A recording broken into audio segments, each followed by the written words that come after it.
graduated in 2005 from Warwick University with a bachelor in economics. I spent a few years in England after that as an investment banker with the erstwhile Lehman Brothers. 2008, I decided to relocate back to India to join a small family business that we run in the hospitality and the garment space. Worked with that business for a few years before venturing into the educational space. Started a company, an educational venture in Calcutta, a school. Ran that for 3 years before deciding to move out and look at opportunities once again.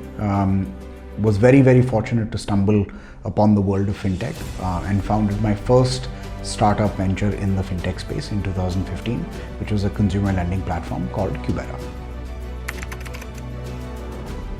I mean, it's a largely massive underpenetration of credit. That was the sort of core hypothesis, single digit leverage when it comes to Indian consumer households, wallets.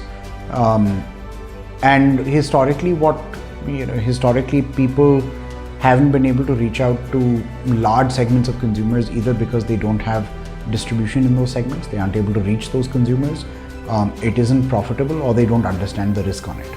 Right? So when I evaluated how incumbents, which were both banks and mostly banks at the time, less NBFCs, were actually looking at consumer credit, they all had a very narrow lens of looking at customer segments.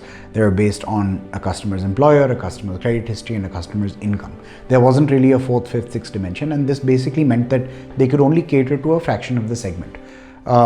Seeing the role that technology was playing at this intersection of finance and at this intersection of technology and financial services, sort of gave way to this huge possibility of being able to expand that scope dramatically. And that's where I sort of made up my mind to at least try to pursue something within the fintech domain for the first time, now almost 6.5 years ago. It is purely that process of creation and that process of innovation that's the most fun. That obviously comes with many ups and even more downs, but on average, that's what's really exciting. Networks are super important. It is virtually impossible to do anything without a network. Understanding what kinds of relationships are important and investing time in cultivating the right kinds of relationships is super critical, right? As I said, what are the main challenges that a startup faces? Funding, hiring, getting to market, growth, finding customers, finding clients, anything, right? Essentially, it's not that it can't be done without a network, but it's exponentially easier with a network.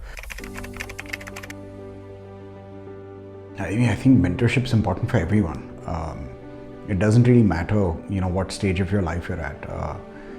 But I think for young, early stage founders, being able to leverage somebody else's experience to sort of shortcut your way to, to sort of learn from other people's mistakes, right? Or have somebody really experienced, put themselves in your shoes and sort of be able to anticipate how a certain situation will play out is incredibly valuable.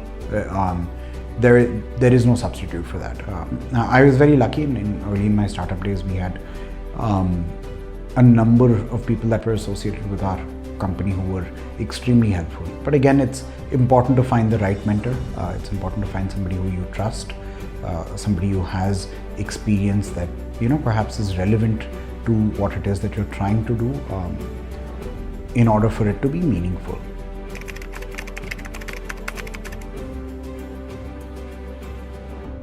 It's an amazing pro.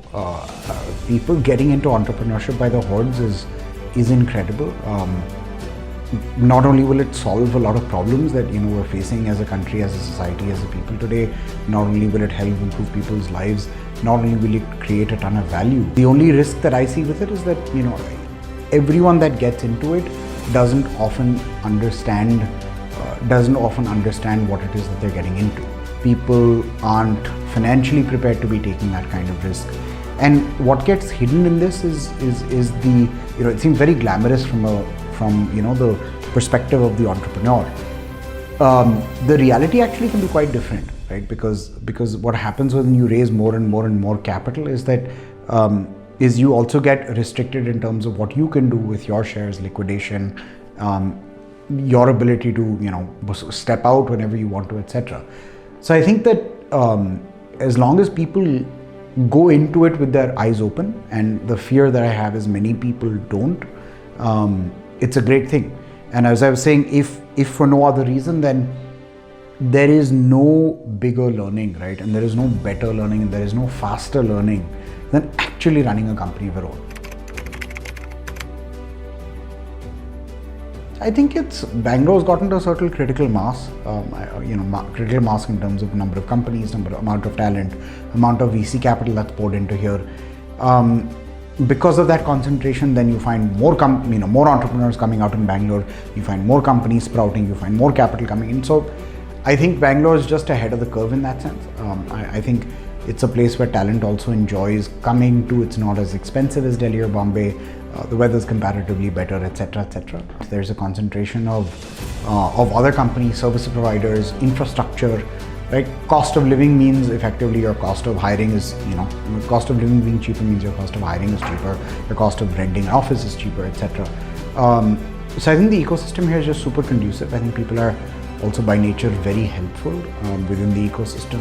People are accessible within the Bangalore startup ecosystem. So I cannot think of any other place, despite the fact that we're a financial services startup, we still choose to be based out of here.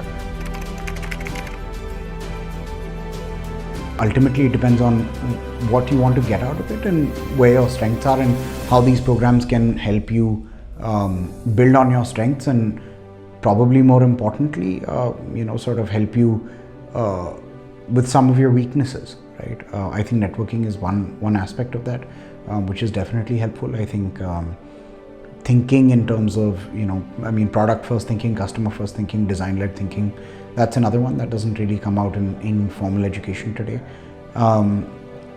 Access to ecosystems in which you can test products, build products, find clients, find customers, find mentors, right? It can apply to anyone, regardless of what kind of background, city, educational background, work experience you have.